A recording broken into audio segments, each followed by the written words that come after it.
Shalom, selamat pagi jemaat Tuhan. Berjumpa kembali dalam doa pagi online.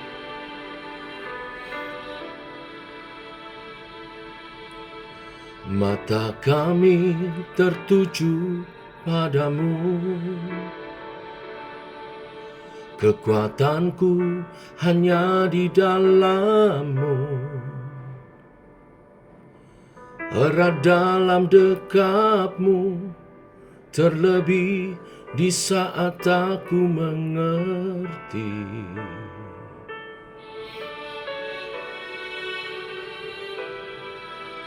Kupilih untuk tetap percaya,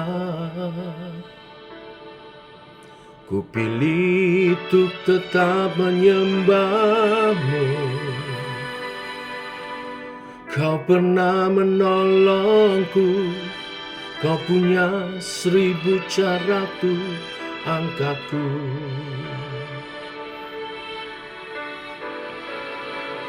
Anugerah-Mu jadi perisaiku, mengelilingiku, memeliharaku.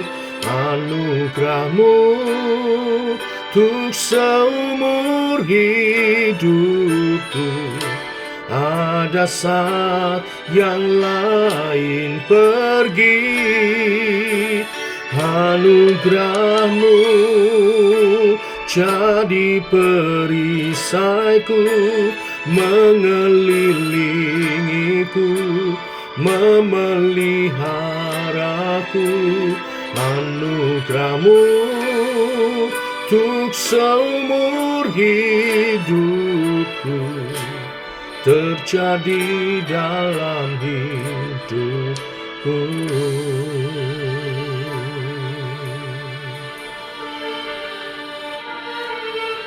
Kupilih untuk tetap percaya, kupilih untuk tetap menyembah-Mu. Kau pernah menolongku, Kau punya 1000 cara tuh angkatku.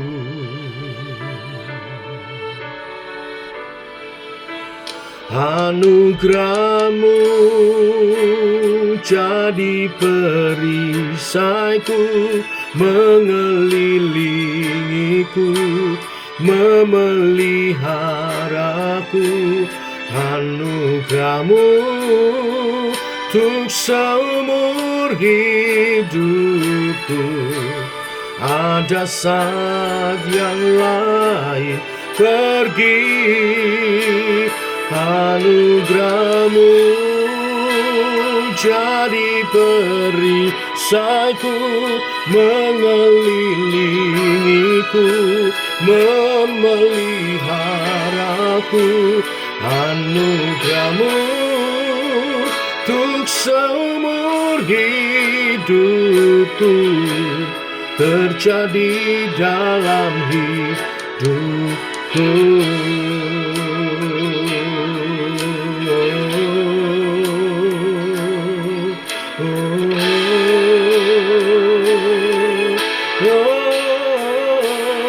Anugerah-Mu jadi perisaiku, mengelilingiku, memeliharaku. Anugerah-Mu untuk seumur hidupku. Ada saat yang lain pergi, anugerah-Mu jadi perisaiku, mengelilingiku, memeliharaku. Anugerah-Mu untuk seumur hidupku terjadi dalam hidupku.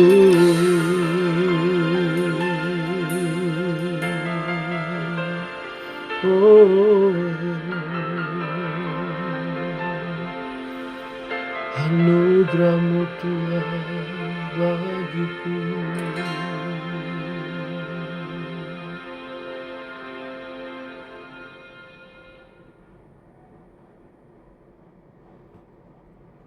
Tiba waktunya untuk kami merenungkan firman. Firman-Mu suluh dan terang bagi jalan kami. Berfirman Tuhan, terangi jalan kami, tuntun langkah kami. Beri kebenaran firman yang sebentar kami renungkan.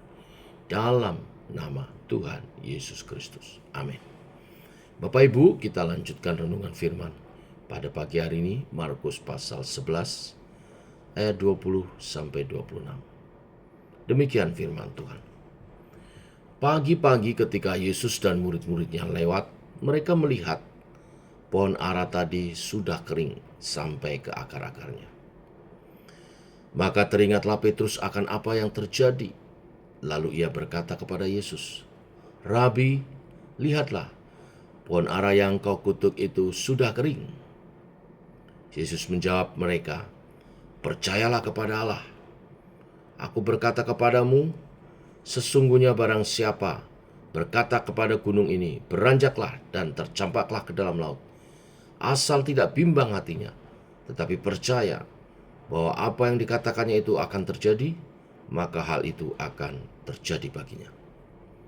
Karena itu aku berkata kepadamu, apa saja yang kamu minta dan doakan, percayalah bahwa kamu telah menerimanya, maka hal itu akan diberikan kepadamu. Dan jika kamu berdiri untuk berdoa, ampunilah dahulu sekiranya ada barang sesuatu dalam hatimu terhadap seseorang, supaya juga Bapamu yang di surga mengampuni kesalahanmu. Tetapi jika kamu tidak mengampuni, maka Bapamu yang di surga juga tidak akan mengampuni kesalahan-kesalahanmu. Amin. Sampai di sini pembacaan kita.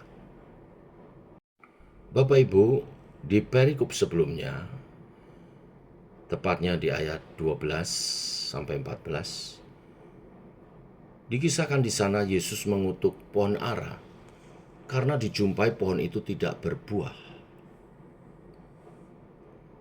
Di perikop yang kita baca, Petrus melihat pohon ara itu menjadi kering. Kelihatannya Petrus sangat takjub sekaligus penasaran dengan kuasa yang keluar dari mulut Tuhan Yesus melalui perkataannya. Maka Petrus memberitahukan kepada gurunya, "Rabi, lihatlah, pohon ara yang kau kutuk itu sudah kering." Pernyataan dari Petrus ini Tuhan pakai untuk mengajar kepada Petrus dan murid-muridnya tentang kuasa perkataan. Orang percaya, murid Tuhan Yesus, seharusnya perkataannya berkuasa. Baik saat berkata-kata di dalam doa-doanya, maupun dalam kehidupan sehari-hari. Saat melayani, menyampaikan firman Tuhan, saat memberi konseling, saat menasehati, baik sebagai hamba Tuhan atau sebagai orang tua kepada anaknya, sebagai bos kepada karyawannya, atau antar sesama. Perkataan kita itu berkuasa membangun seseorang, membangun komunitas, membangun apa yang ada di sekitar kita, membawa perubahan intinya. Tetapi yang sering terjadi kerap kali sebaliknya. Banyak orang percaya berkata-kata tapi perkataannya tidak berkuasa. Khotbah-khotbahnya jadi hambar, seperti ditelan angin begitu saja.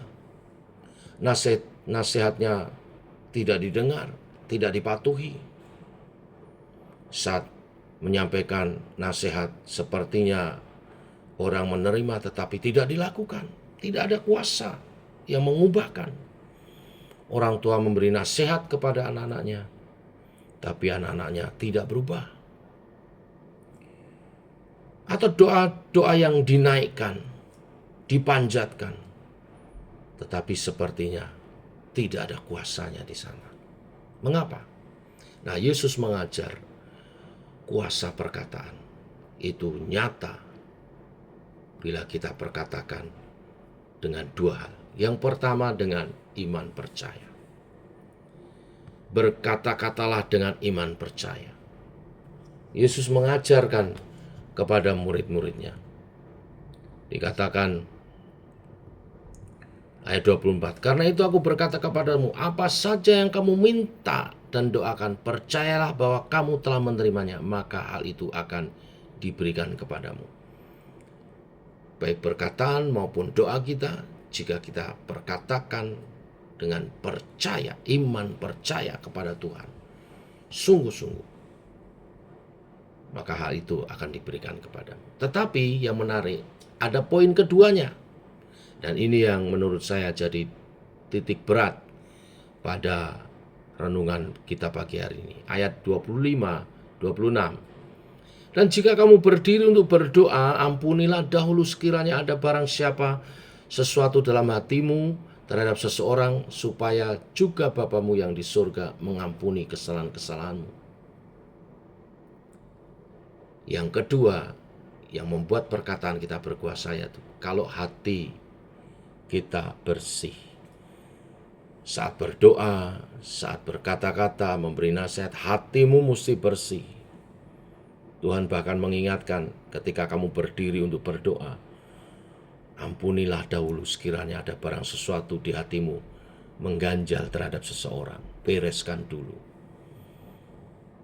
Di perikop yang lain Tuhan mengajarkan, tinggalkan persembahanmu, artinya tinggalkan doamu dulu, beresin dulu, baru beribadah, baru berdoa.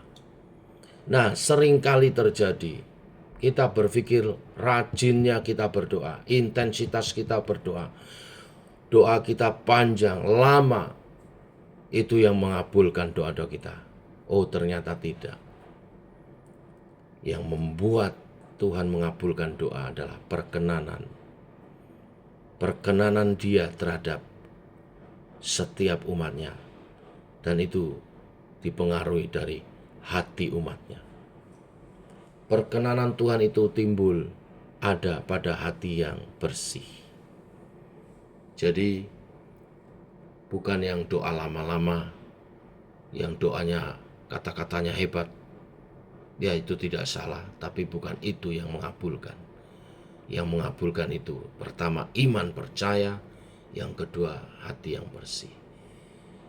Maka ampuni orang-orang yang bersalah kepada kita, yang mungkin menyakitkan hatimu, yang perkataannya menusuk hatimu, menggores di hatimu, yang membuat luka hati.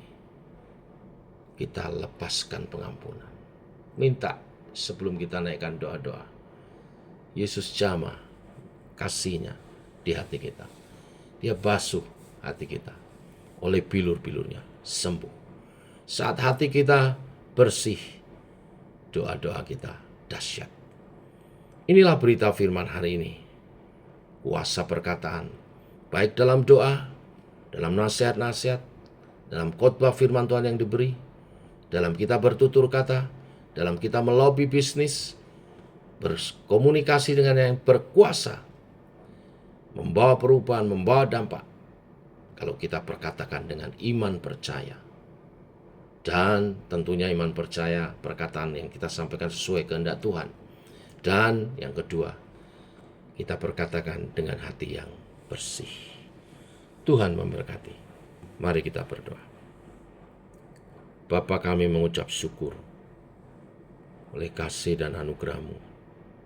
Hari ini Engkau berfirman, perkataan orang percaya seharusnya berkuasa, membawa perubahan kepada sekitarnya. Saat kami berkata-kata, bertutur kata, berkomunikasi, baik itu saat melayani, menyampaikan firman Tuhan, saat memberi nasihat, saat berdoa, kami rindu kuasa Tuhan dinyatakan, dan Kau memberi kuncinya. Kami harus sampaikan perkataan itu, doa itu dengan iman percaya, tetapi dengan hati yang bersih. Kami mengampuni segala kesalahan orang terhadap setiap kami. Beri hati kami bersih, tahirkan oleh darah-Mu yang kudus, dan dengarkan doa-doa kami. Yang berdoa untuk bangsa negara kami, Indonesia, diberi keamanan, kebaikan, ketentraman, kemajuan ekonomi, dan kebaikan. Kami berdoa untuk para pemimpin bangsa, untuk dapat mengerjakan tugasnya dengan baik, dengan hati nurani yang murni, yang mencintai rakyat, bekerja untuk kepentingan bangsa, negara, rakyat Indonesia, sehingga adil makmur, cita-cita Indonesia maju, Indonesia emas dapat tercapai. Diberkati keluarga-keluarga, kepala-kepala rumah tangga, dapat memimpin keluarganya dengan baik, dan istri mendampingi sebagai penolong yang sepadan. Anak-anak bertumbuh dalam hikmat Tuhan, meraih masa depannya, sukses, menjadi generasi yang perkasa di bumi, dan jadi berkat bagi bumi, sebagai pribadi-pribadi yang baik, karakter Kristus, dan penuh kuasa. Demikian generasi-generasi penerus kami, anak-anak kami, bagi bangsa, bagi dunia ini. Diberkati gereja JKI Sema dalam visi yang daripada Tuhan, sebagai gereja misioner, terus memperluas kerajaan Allah. Jemaatnya membawa pengaruh bagi lingkungan, memenangkan jiwa-jiwa, memberitakan Injil, dan menyatakan kuasa kebesaran nama Tuhan. Inilah doa kami